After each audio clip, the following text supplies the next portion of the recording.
बड़ी बात कि महात्मा गांधी और वीर सावरकर भले ही विचार उनके अलग अलग थे, लेकिन एक दूसरे का वो आदर करते थे। ये जो मत विरोध होने के बावजूद, तर्क होने के बावजूद, उन दोनों की मंशा एक थी कि भारत की स्वतंत्रता। लेकिन इंफॉर्मेशन कमिश्नर हैं आप उदय मावरकर जी, और ऐसे में मिस फैलाने वालों को आप क्या कहेंगे, जो कि 2018 की जजमेंट जहां पर फडणवीस जी ने कहा था, इनकी याचिका थी, और फिर एक अमाइकस क्यूरे बैठे जैसा रंजीत सावरकर जी ने कहा, और उन्होंने कहा कि ये सब कुछ भी नहीं है, कहीं पर भी महात्मा गांधी की हत्या को लेकर सावरकर जी का नाम नहीं है।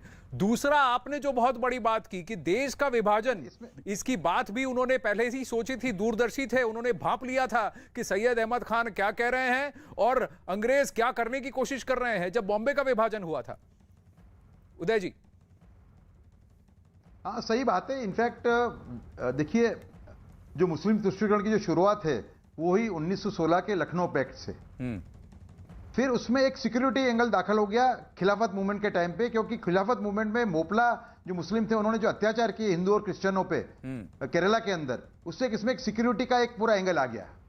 और मोपलाओं ने जो अत्याचार केरला में किए, मेरा ऐसा मानना है कि उससे ही वही मेन कारण थे सावरकर के लिए अपनी किताब हिंदुत्व लिखने का, वो मेन कारण था।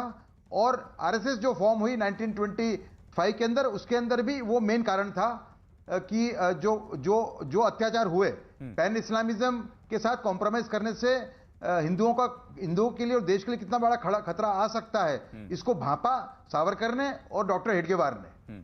तो ये मतलब और 1937 में जब सावरकर नजर कैद से बाहर आए रत्नागिरी से, तब से उन्होंने आगाह करना शुरू किया था देश को और कांग्रेस को कि भाई मुस्लिम तुष्टीकरण अगर आप करोगे तो उसको देश को उसकी बहुत बड़ी कीमत चुकानी पड़ेगी।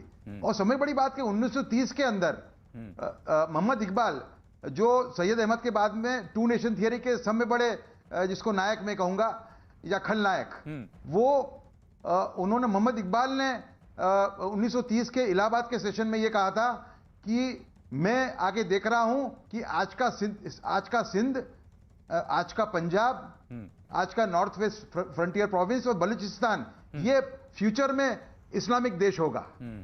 और 1936 में जब सिंध को अलग किया गया मुंबई प्रांत से, उस टाइम पे सावरकर ने भाप लिया था कि खतरा है देश के ऊपर, देश का विभाजन आगे जाके हो सकता है। तो सावरकर ने 1937 से लेके 1947 तक बार बार देश को और कांग्रेस को आगाह किया कि मुस्लिम, देखिए आपको सावरकर की आइडियोलॉजी समझनी पड़ेगी। सावरकर जिस कठोर शब्द यूज करते थे, उनकी आइडियोलॉजी क्या थी?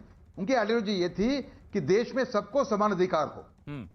वो हिंदुओं के लिए एक स्पेशल ट्रीटमेंट नहीं मांग रहे थे। इसके लिए मैंने एक जगह कहा है मेरे लेख के अंदर कि Savarkar was not a Hindu supremacist view, it was a Hindu protective view. तो सावरकर, उनका जो पार्टीशन प्रिवेंट करने के उनके प्रयास, बाद में जो राष्ट्रीय सुरक्षा को लेकर उनकी विजन, जिसको कांग्रेस ने जिससे दरकिनार किया, उनकी कूटनीति की विजन जिसे कांग्रेस ने या कांग्रेस के उस टाइम के शासकों ने अपने आप को दरकिनार किया, उससे देश को बहुत नुकसान हुआ है। तो पूरा पढ़ने के बाद हमें ये लगता है, मैंने एक बार फिर से मैं दोहराऊंगा कि सावरकर एक प्रोफेट, एक सावंत, एक यूनिफायर के रूप में बाहर आते हैं। उनका योगदान अगर पूरी तरह से और ईमानदारी से उसका अगर मूल्यांकन किया जाए तो जी। लेकिन रंजीत जी, कुछ लोग उदय जी, मैं रंजीत जी से भी एक सवाल पूछकर वापस आपकी ओर आता हूं। रंजीत जी, कुछ लोग हैं जो बैरिस्टर हैं अब, लेकिन कोर्ट के 2018 के फैसले के खिलाफ बोल रहे हैं। वो ये कह रहे हैं कि देखिए महात्मा गांधी के हत्यारे हैं। आप क्या कहेंगे ऐसे लोगों को? क्योंकि सावरकर जी, इनकी किताब में भी और पहले भी ये कहा गया है कि उन्होंने भांप लिया था कि चीन के खिलाफ युद्ध होगा, देश को एक सेना की जरूरत है, देश को सशक्त होने की जरूरत है, और सबको एक तरह से governance for all, appeasement for none, ये बात भी सावरकर जी ने कही है। जी नहीं, इसलिए कि आप अगर पॉलिटिकल उनके व्यूज को आप रिप्लाई नहीं कर सकते तो पर्सनली उनकी इमेज डैमेज करो, ये षड्यंत्र इसके पीछे है। और एक झूठ 100 बार बोले, ये तो गोबेल्स ने हमारे सामने सिद्ध कर दिया है। तो इसीलिए मुझे ये बहुत ये गलत बात लग रही है, because for a nation this is very wrong कि हमें हमारे राष्ट्र पुरुषों को यह अपमानित होना पड़ता है और रिप्लाई के लिए हर सुबह कोई उदय मावरकर या रंजीत सावरकर के चैनल पे रिप्लाई करना पड़ता है कि जैसे कोई हमने गलती की। ये जो इशू है, ये एक बार वंस फॉर ऑल ये प्रूव हो चुके हैं।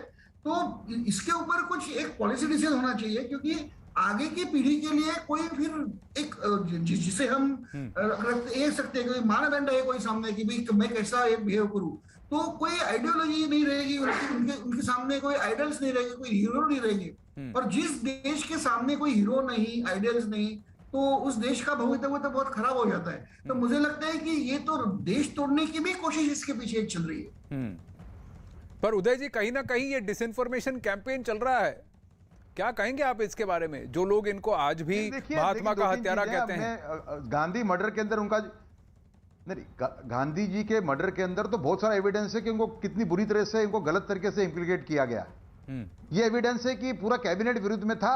सिर्फ एक व्यक्ति मतलब पंडित जवाहरलाल नेहरू ने कहा कि नहीं, इस आइडियोलॉजी की वजह से गांधी जी का मर्डर हुआ है, गांधी जी की हत्या हुई है, इसके लिए सावरकर को तो अरेस्ट करना ही पड़ेगा। ये तथ्य बाहर आ गया है। दूसरा कि सावरकर और गोडसे के डिफरेंसेस, सावरकर और नाथुराम गोडसे के बड़े जबरदस्त डिफरेंसेस थे उस समय। सावरकर उनको बार बार, हमारे पास प्रमाण है ये कहने का कि सावरकर उनको आगाह कर रहे थे कि आप इतने एक्सट्रीम आप पोजीशन मत लीजिए। और एक जो समय बड़ा प्रूफ है वो ये है कि 1946 में एक बार्शी नाम की जगह है, ये महाराष्ट्र में, यहाँ पे हिंदू सभा, महाराष्ट्र हिंदू महासभा का सेशन हुआ था जिसमें सभी हिंदू महासभा के प्रमुख नेता हाजिर थे।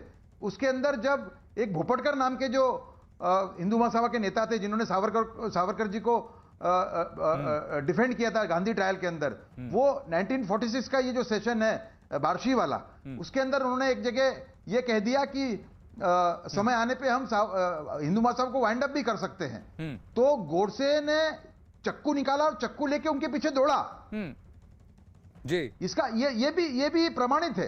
अच्छा, बड़गे जो जिसके आधार पे सावरकर जी को इंप्लीकेट किया गया था, उसको उसने मनोहर मालगांवकर ने जो किताब लिखी the man who killed Gandhi, उसके अंदर जब वो इंटरव्यू लेने गए मनोहर मालगांव, बड़गे ने कहा कि ये तो मैंने पुलिस के प्रेशर में कहा हुआ था। तो इसका बहुत एविडेंस है।